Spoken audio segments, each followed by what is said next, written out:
My name is Gary Marlon. Gary Marlon. All Right, right. I'm the Red Jacket Zombie. All right. I, Oh, awesome. yes. Okay.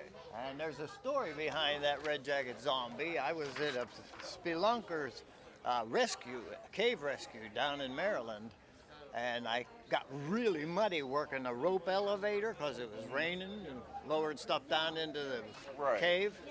And I got really muddy, and I just happened to be running late, so I wore my dirty clothes that were all muddy to the shoot at 11 o'clock. We had to be there at 11 o'clock at night at the mall.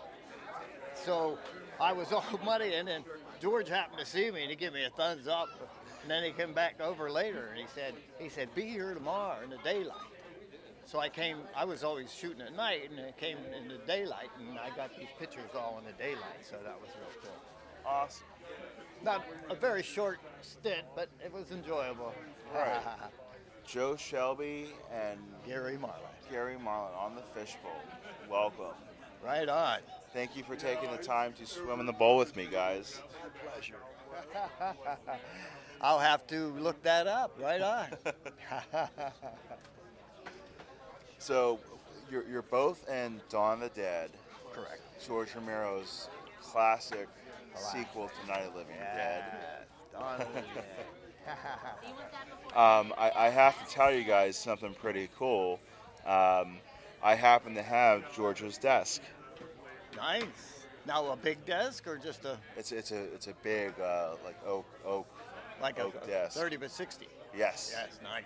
From straight from Christine's house. She's got so much stuff. Props and everything. Desk from his office down there at the Boulevard. Yes, I believe so. And Know what you're talking about up there in that office. mhm. Well, I got killed upstairs from there. I remember the desk in the office there. So when you said that, I was thinking it's got to be the desk from 243 Boulevard of the Allies. Right. Address. So, yeah, that's nice. Gives you some creative juices working off of. Oh, absolutely. I actually have a zombie screenplay published on Amazon that has since been tweaked into a Zomcom cartoon series TV pilot that would be a spoof on George's films as well as zombie pop culture and pop culture in general. And I'm kind of like writing roles for all of George's, close, actors that act in his films that are all local to kind of, play themselves in a joking manner. Yeah, I'm actually trying to get, Tom Savini to play two roles. I'm trying to get Alan Trutman to play a role, from his zombie in Return of the Living Dead. I'm trying to get Eugene Clark to play, to revise essentially his role from Land of the Dead. And the. Yeah.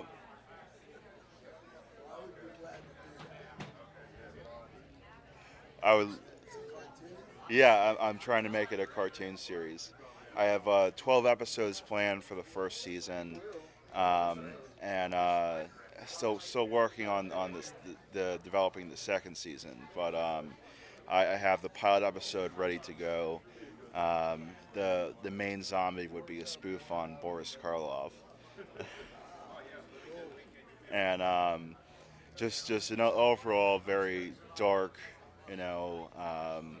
black comedy, like an adult themed cartoon. Kind of like, what is it, the kids that do that? The Rick and Morty. Yeah, it would be along the lines of like Rick and Morty, just with probably a lot more F-bombs. Well, you can always use that. Right. That always enhances everything. Exactly. Probably a lot more like X-rated tone to it also. That's a seller for sure. Right. A lot of Looney Tunes in there too.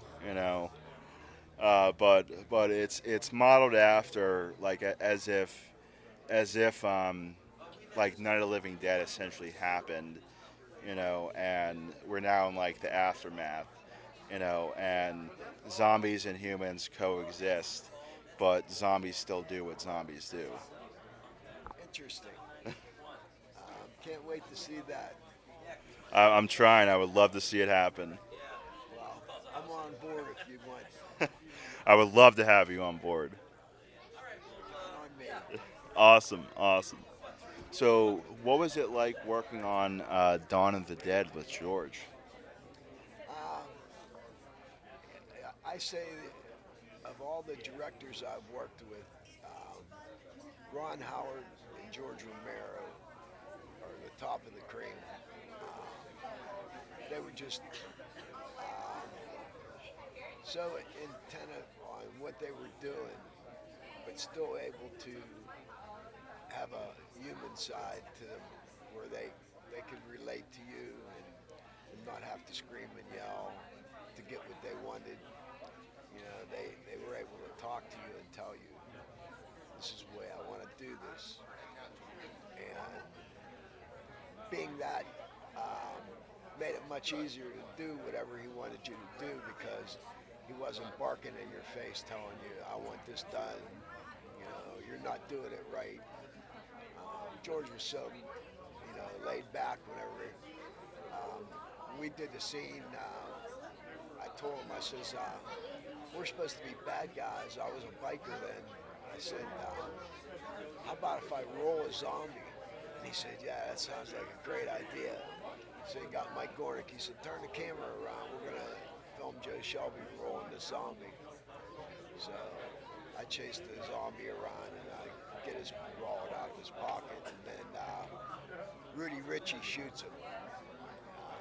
So I didn't know if the scene would make it in the movie, but it did, which was really cool. But yeah, George kind of let you, take your own reins and do what you wanted, as long as it fit in with, everything else. Right. And Ron Howard pretty much was the same way. He stopped when we broke for lunch one day working with him. He didn't go to lunch.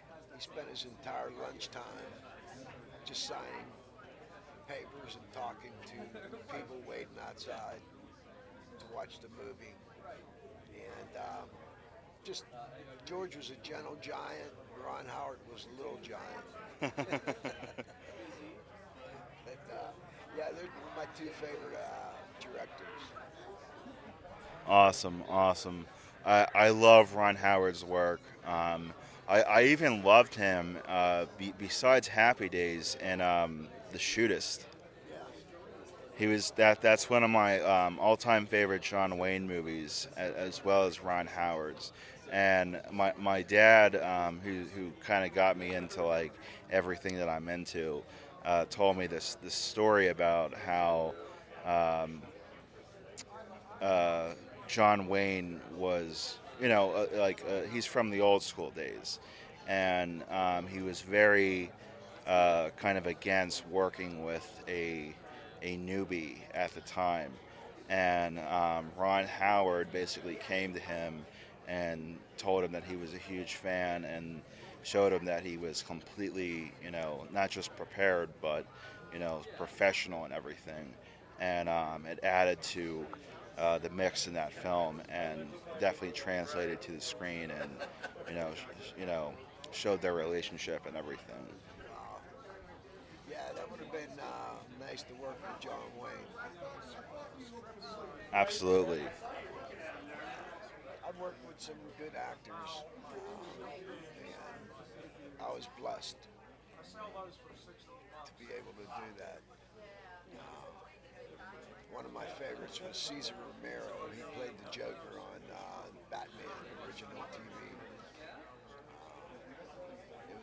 It was a blessing working with him. Oh, I can imagine. And he pretty basically told me, if if you want to succeed in this business, don't burn your bridges, because whoever you see going up the ladder, you're going to see coming down. Right, right. Keep that in mind. I did. So, Very cool, very cool. So, what are some of your guys' favorite films?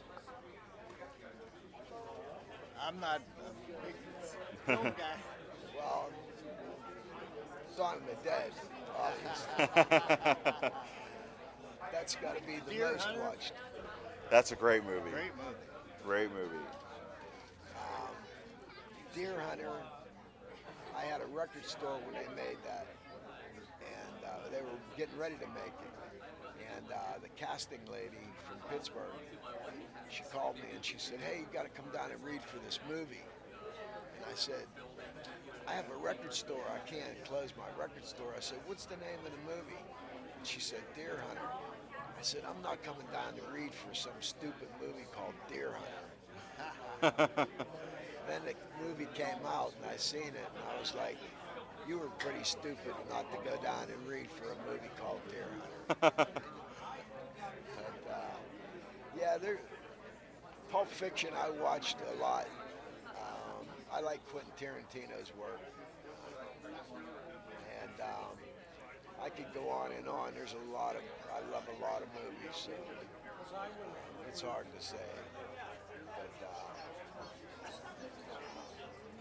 Deer Hunter's up there, Pulp Fiction's up there, Godfather's up there, so a lot of movies. Awesome, awesome. Well, Joe, thank you so much for taking the time to swim in the bowl with me. I hope the temperature was just right. Hey, I'll always be ready to be a fish for you. Fantastic. Thank you so much. All right. Hey, can I give a shout out to my character, Yes. Darth the Master? That's my show name. I'm a performer. I'm a singer-songwriter. So that's what I've come to from the acting and the stage work Fantastic. years ago, right? Who are some of your favorite musicians? Musicians, gee. Well, anybody from the Yardbirds. Great band right there. Really. I'm because I'm a folk guy. James Taylor, that kind. Cat Stevens. I like to spin stories, tell. You know what I mean? That's what I do. So anyway, I just made this. This was a special for just the zombie work and the horror shows. This is a special 5-song collection. Awesome. But, yes. Do you want to get a better shot of that?